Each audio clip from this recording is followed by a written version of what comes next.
November 10 டெல்லியில் வந்து ஒரு மிகப்பெரிய பிளாஸ்ட் நடந்துச்சு. அது வந்து டாக்டர் உமர் முகமது வந்து செஞ்ச பிளாஸ்ட்டு. அது வந்து ஒரு ஆக்சிடென்ட் ஆச்சு அப்படிங்கிற மாதிரி எல்லா நியூஸையும் நம்ம பார்த்தோம். அதில் மட்டுமே 20 பேர்கிட்ட இன்ஜூரி ஆகிருக்கிறதாகவும் 10-15 பேர் வந்து இறந்து போயிருக்கிற மாதிரி நியூஸ் எல்லாமே நம்ம பார்த்தோம்.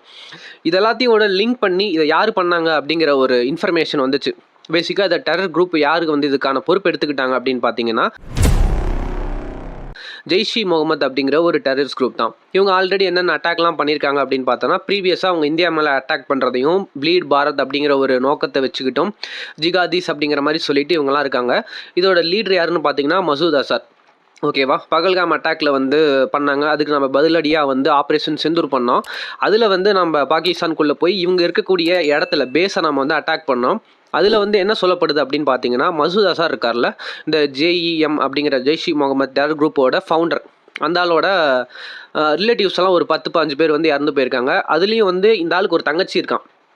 அது யாருன்னு பார்த்தீங்கன்னா சத்யா அப்படிங்கிற ஒரு தங்கச்சி இருக்காங்க. அந்த தங்கச்சியோட ஹஸ்பண்ட் வந்து அந்த ஆப்ரேஷன் சிந்தூர் டைமில் வந்து இறந்து போயிருக்கிறதாகவும் சொல்லப்படுது. அதனால இப்போ இந்த தங்கச்சியை வந்து தூண்டி விட்டு என்ன பண்ணியிருக்கான் அப்படின்னு பார்த்தீங்கன்னா சத்யாவை வந்து நீ வந்து உலகம் ஃபுல்லாக கண்ட்ரி ஃபுல்லாக போய் நம்மளோட ஜெய்ஷ் இ முகமது குரூப்புக்கு நீ ஒரு விமன்ஸ் விங்கை உருவாக்கு, ஒரு பெண்கள் படையை உருவாக்கு அப்படிங்கிற மாதிரி சொல்லி தூண்டி விட்டுருக்கான். அந்த அம்மாவும் அதுக்கு தகுந்த மாதிரி போய் இப்போ ஒரு விமன்ஸ் விங்கை வந்து ரெடி பண்ணிகிட்டு இருக்காங்க அப்படிங்கிற மாதிரி நியூஸ் எல்லாம் வருது. இதையும் தாண்டி இப்போ ஒரு டிஜிட்டலாக என்ன பண்ணிகிட்டு இருக்காங்க, ட்ரெண்டுக்கு தகுந்த மாதிரி டெரரிஸ்ட்டும் சேஞ்ச் ஆகிட்டு இருக்காங்க அப்படிங்கிற மாதிரி நம்ம ஆல்ரெடி பார்த்தோம். இவங்க வந்து ரைசின் எல்லாம் வந்து கலெக்ட் பண்ணி வச்சுருக்கிறதாகவும், அதாவது டெம்பிள்ஸ்லேயும் இந்த பப்ளிக் இடத்துலையும் வந்து இவங்க வாட்டரில் வந்து இந்த ரைசினை கலந்து பாய்சன் பண்ணுறதா இருந்ததா இவங்க பிளான் எல்லாம் வந்து இருந்துச்சு அப்படிங்கிறதெல்லாம் நம்ம பார்த்தோம்ல.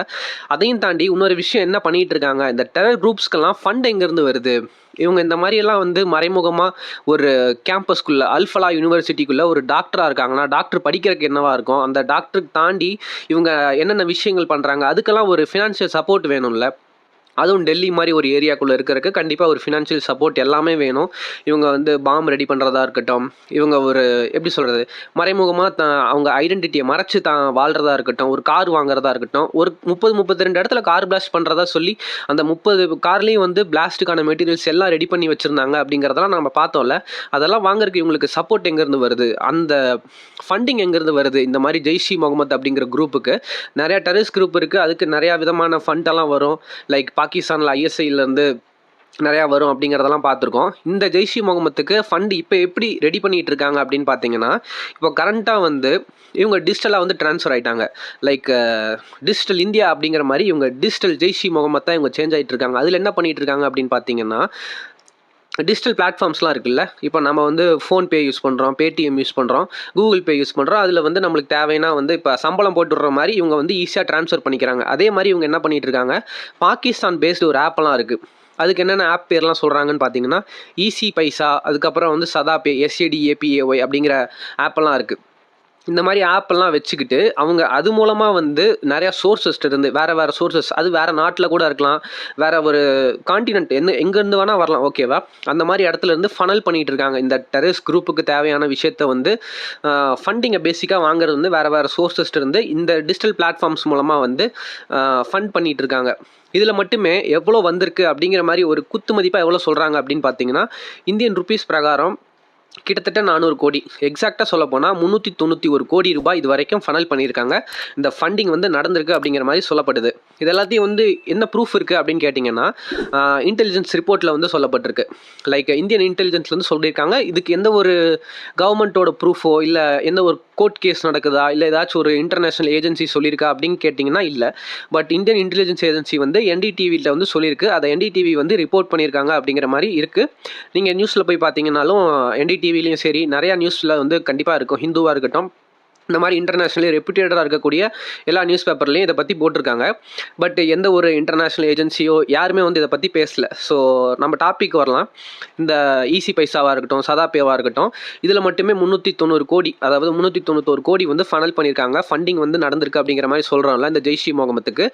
இதில் ஒரு அட்வான்ஸ்டான விஷயம் என்னென்னு பார்த்தீங்கன்னா, நானே படிக்கும்போது வியந்துட்டேன். என்ன நடந்திருக்கு அப்படின்னு பார்த்தீங்கன்னா, ஒரு சோல்ஜர்ஸ்க்கு இவ்வளோ விலை அப்படிங்கிற மாதிரி ஃபிக்ஸ் பண்ணியிருக்காங்க. நம்ம இதுக்கு முன்னாடி பார்த்தோம்ல, இஸ்ரேல் கிட்ட வந்து பாகிஸ்தானோட ஆர்மி ஜெனரல் ஆசிம் முனீர் வந்து என்ன கேட்டிருந்தாரு, எங்கள் சோல்ஜரோட ஒரு தலைக்கு நீங்கள் இந்த மாதிரி இவ்வளோ காசு கொடுக்கணும், 2 லட்சம் அப்படிங்கிற மாதிரி 9 லட்சம் அப்படிங்கிற மாதிரி சொல்லியிருந்தார்ல. அதே மாதிரி இப்போ இவங்க வந்து அந்த ஃபண்டு வாங்குறதுல ஒரு ஒரு டெரரிஸ்ட்டை உருவாக்குறாங்கல்ல, அவங்க வேர்டில் வந்து அது ஜிகாதீஸ்ன்னு சொல்கிறாங்க. அந்த டெரரிஸ்ட்டாக இருக்கட்டும், இல்லை எக்ஸ்ட்ரீமிஸ்ட்டாக இருக்கட்டும், எந்த வார்த்தை வேணால் யூஸ் பண்ணிக்கலாம். அந்த டெரரிஸ்ட்டுக்கு ஒரு பெர் ஹெட்டுக்கு அவங்க தலைக்கு எவ்வளோ அப்படின்னு பார்த்தீங்கன்னா, அவங்களுக்குன்னு ஒரு கிட்டு, ஒரு வின்டர் கிட்டுனா நம்மளுக்கு தேவையான திங்ஸ் எல்லாமே, பூட்ஸாக இருக்கட்டும், சாக்ஸாக இருக்கட்டும், மேட்ரஸாக இருக்கட்டும், டென்ட்டாக இருக்கட்டும். இப்போ அவங்க போனாங்கன்னா அவங்களுக்கு இந்த கிட்டு, இப்போ நம்ம காலேஜில் சேர்ந்தோம்னா அதுக்கு இவ்வளோ இந்த பேகு தேவை, இந்த நோட்ஸு தேவை அப்படிலாம் கொடுக்குறாங்கல்ல. இந்த மாதிரி 4 புக்ஸு நோட்ஸு அந்த மாதிரி கொடுக்குற மாதிரி இவங்க இந்த மாதிரி வந்து ஒவ்வொருத்தவங்களுக்கும் இந்த கிட்ஸ் எல்லாம் கொடுக்குறாங்க.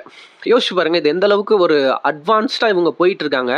நாமெல்லாம் வந்து இன்னமும் வந்து பழைய படத்தில் வர மாதிரி, லைக் தமிழ் படத்தில் விஜயகாந்த் படத்தில் வர மாதிரியோ, இல்லை வேறு பாலிவுட் மூவிஸில் வர மாதிரியோ நம்ம வந்து என்ன நினச்சிட்டு இருக்கோம், டெரரிஸ்டெல்லாம் வந்து இன்னும் சாதாரணமாக இருப்பாங்க, படிக்காத தெரியாதவங்க, அவங்களுக்கு முட்டாள் அப்படிங்கிற மாதிரி நினச்சிட்டு இருப்பாங்க. பட் இந்த ஒரு இன்சிடென்ட்டு எல்லாத்தையும் சேஞ்ச் பண்ணி போட்டுருச்சு. யோசிச்சு பாருங்கள், லைக் அல்ஃபலா யூனிவர்சிட்டிங்கிற ஒரு ரெப்யூட்டட் யூனிவர்சிட்டியில் டாக்டர்ஸாக இருக்காங்க.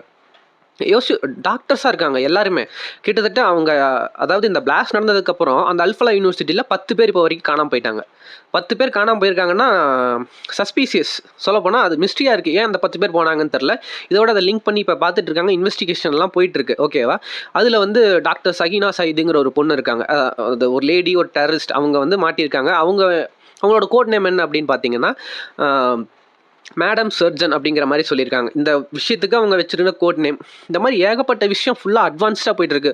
ஒரு வின்டர் கிட் உருவாக்குறதா இருக்கட்டும், அவங்க சோல்ஜர்ஸ்க்கு ஒரு டெரரிஸ்ட்க்கு ஒரு வின்டர் கிட் உருவாக்குறதா இருக்கட்டும், டிஜிட்டல் பிளாட்ஃபார்ம்ஸ் மூலமாக வந்து ஃபண்டிங்கை கொண்டு வரதா இருக்கட்டும், இந்த அளவுக்கு அட்வான்ஸ்டாக போயிட்டுருக்காங்கன்னு யோசிச்சு பாருங்க. படித்து டாக்டராக இருந்து ஒரு சீட்ஸ்லேருந்தோ இதுலேருந்தோ ரைஸினை வந்து எக்ஸ்ட்ராக்ட் பண்ணி அதை வச்சுக்கிட்டு இந்த மாதிரி வந்து பாய்சன் பண்ணுறதா இருக்கட்டும், டெம்பிள்ஸில் வந்து போய் பிளாஸ்ட் பண்ணலான்னு யோசிக்கிறதும், ரெட் ஃபோர்ட்டில் பிளாஸ்ட் பண்ணலான்னு யோசிக்கிறதும், எங்கே மக்கள் கூடுவாங்கங்கிறத ஒரு டேட்டா அனாலிசிஸ் பண்ணி யோசிச்சு பாருங்கள். சாதாரணமாக பிளாஸ்ட் பண்ண மாட்டாங்க. ஃபஸ்ட்லேருந்தே வந்து குறிப்பிட்ட நேரத்தில் இவ்வளோ வருவாங்க அப்படிங்கிற மாதிரி ஒரு எல்லாமே இப்போ டேட்டா மயமாயிருச்சு. அந்தளவுக்கு அவங்களுக்கு பின்னாடி ஒரு எப்படி சொல்கிறது, பேக்கில் அவ்வளோ ஒர்க் நடந்துகிட்ருக்கு. ஒரு டேட்டா அனாலிசிஸாக இருக்கட்டும், அதுக்கு பின்னாடி நடக்கக்கூடிய வேரியஸ் டெக்னிக்கல் திங்ஸாக இருக்கட்டும், எந்த அளவுக்கு வந்து அட்வான்ஸ்டாக போயிட்டுருக்கு அப்படிங்கிறத நம்ம வந்து இதுலேருந்து தெரிஞ்சாகணும். லைக் இந்த ஈஸி பைசா, சதாபேங்கிற மாதிரி ஆப் மூலமாக 390 கோடிங்கிறது சாதாரண விஷயம் இல்லை இந்தியன் ருப்பீஸில். அதையும் தாண்டி இன்னொரு விஷயம் என்னென்னு பார்த்தீங்கன்னா, கிட்டத்தட்ட இந்தியன் ருப்பீஸில் மட்டுமே டொனேஷன் கேட்டிருக்காங்க. இந்த ஜிஹாதீஸ்க்கு இது தேவை, அவங்களோட வின்டர் கிட்ஸ் உருவாக்குறதுக்கு இந்த மாதிரி தேவைப்படுது அப்படிங்கிற கேட்டு அந்த பிளாட்ஃபார்மில் 6400 அப்படிங்கிற மாதிரி கேட்டிருக்காங்க டொனேஷனு. அது என்னமோ வந்து கோவிலுக்கு நன்கொடை மாதிரி, சர்ச்சுக்கு நன்கொடை மாதிரி, இல்லை மசூதிக்கு நன்கொடை கேட்குற மாதிரி கேட்டிருக்காங்க. ஸோ இது நிறைய விஷயத்தில் இந்த கோணத்தில் வந்து போயிட்டுருக்கு. லைக் இன்டெலிஜென்ஸ் ஏஜென்சிஸ் வந்து பண்ணனால இப்போ வந்து இந்தியாவில் இருக்கக்கூடிய மானிட்டரிங் சிஸ்டம், ஃபினான்ஸ் மானிட்டரிங் சிஸ்டமெல்லாம் இன்னும் வந்து ரிஜிட் ஆகிட்டு இருக்கு, செக் பண்ணிகிட்டு இருக்காங்க. ஏகப்பட்ட விஷயம் வந்து இன்வெஸ்டிகேஷனில் போய்கிட்டே இருக்குது. ஸோ இதுலேருந்து ஒரே ஒரு விஷயம் தான் நம்ம கற்றுக்கணும். என்ன அப்படின்னு பார்த்தீங்கன்னா, லைக் இந்த டெரரிஸ்ட் அப்படிங்கிறவங்க இந்த அளவுக்கு அட்வான்ஸ்டாக போயிட்டு இருக்கும்போது நாமளும் அதுக்கு தகுந்த மாதிரி வந்து அட்வான்ஸாக இருந்தே ஆகணும். அதாவது நாமன்னு சொல்ல போனால் நம்ம சோல்ஜர்ஸை பொறுத்த வரைக்கும் டேட்டா அனாலிசிஸ்லேருந்து பின்னாடி அந்த பேக்ட்ராப்பில் வந்து எவ்வளோ ஒர்க்கு நடக்குது அப்படிங்கிறது நம்ம கண்டிப்பாக தெரிஞ்சே ஆகணும். லைக் ஆல்ரெடி நடந்துகிட்ருக்கு இன்வெஸ்டிகேஷனில். லைக் அதே மாதிரி இன்னும் நிறையா வந்து நம்ம தெரிஞ்சுக்கணும். இதெல்லாம் வந்து கண்டிப்பாக மக்கள்கிட்ட கொண்டு போய் சேர்க்கணும் அப்படிங்கிறத நான் நினைக்கிறேன். பிகாஸ் இது ஒரு சாதாரண விஷயம் இல்லை.